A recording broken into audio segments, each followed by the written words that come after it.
আউযু বিল্লাহি মিনাশ শাইতানির রাজিম। বিসমিল্লাহির রহমানির রহিম। অনারেবল ভিউয়ার্স, আসসালামু আলাইকুম। বিশ্বের যে প্রান্ত থেকে আমার বাংলা কোরআন পাঠ অনুষ্ঠানটি দেখছেন, সকল দর্শক শ্রোতাদেরকে জানাচ্ছি অন্তরের অন্তরস্থল থেকে আন্তরিক অভিনন্দন। আজ আমি পাঠ করব সূরা আজ-জুখরুফ, আয়াত ৭১ থেকে ৮০ পর্যন্ত। আয়াত ৭১। সেখানে তাদের উপর সোনার থালা ও পান পাত্রের প্রচুর আনাগোনা চলবে, যা কিছুই তাদের মন চাইবে এবং যা কিছুই তাদের দৃষ্টিতে ভালো লাগবে, তার সবই সেখানে মজুদ থাকবে। উপরন্তু তাদের বলা হবে, তোমরা এখানে চিরদিন থাকবে। আয়াত ৭২। আর এটা হচ্ছে সেই চিরস্থায়ী বেহেশত, যার আজ তোমরা উত্তরাধিকারী হলে।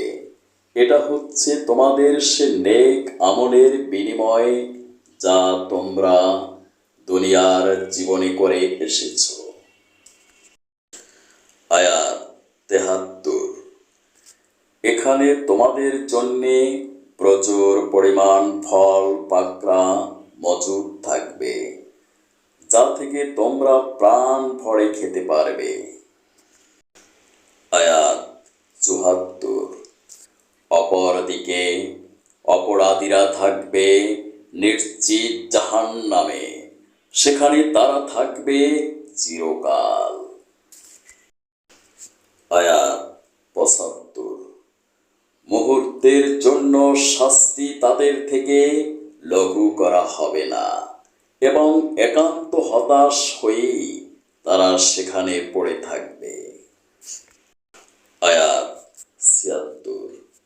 এর শাস্তি দিয়ে কিন্তু আমি তাদের উপর মোটেই অত্যাচার করিনি, বরং তারা বিদ্রোহ করে নিজেরাই নিজেদের উপর অত্যাচার করেছে। আয়াত ৭৭। ওরা দোজখের পাহারাদার মালিককে ডেকে বলবে, ওহে মালিক, আজ আপনার প্রতিপালক যদি মৃত্যুর মাধ্যমে আমাদের ব্যাপারটা শেষ করে দিতেন, তাহলেই ভালো হতো। সে পাহারাদার বলবে, না, তা কিছুতেই হবার নয়। এভাবেই তোমাদের এখানে চিরকাল পড়ে থাকতে হবে। আয়াত ৭৮। নবী বলবে, আমি অবশ্যই তোমাদের কাছে সত্য দিন নিয়ে এসেছিলাম, কিন্তু তোমাদের অধিকাংশ লোকই এ থেকে অনীহা প্রকাশ করেছিলে। আয়াত ৭৯। তারা কি নবীকে কষ্ট দেওয়ার পরিকল্পনা গ্রহণ করেই ফেলেছে? তাহলে তারা শুনুক, আমিও তাকে কষ্ট থেকে বাঁচানোর আমার পরিকল্পনা চূড়ান্ত করে রেখেছি। আয়াত ৮০। তারা কি ধরে নিয়েছে আমি তাদের গোপন কথা ও সলা পরামর্শ সমূহ শুনতে পাই না? অবশ্যই আমি তা শুনতে পাই।